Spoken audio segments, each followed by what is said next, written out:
Assalamualaikum warahmatullahi wabarakatuh. Perkenalkan, nama saya Rizna Rosida.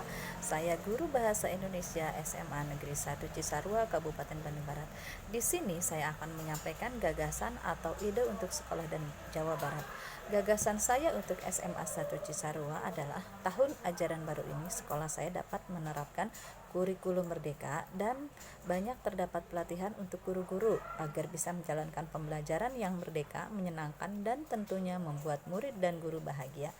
Gagasan saya untuk Jawa Barat, mudah-mudahan Provinsi Jawa Barat bisa memberikan kemudahan dalam pengisian TRK, kewajiban mengisi KIMOB untuk guru-guru karena tugas kami adalah mengajar sehingga kami bisa berkonsentrasi dalam kegiatan belajar mengajar di sekolah.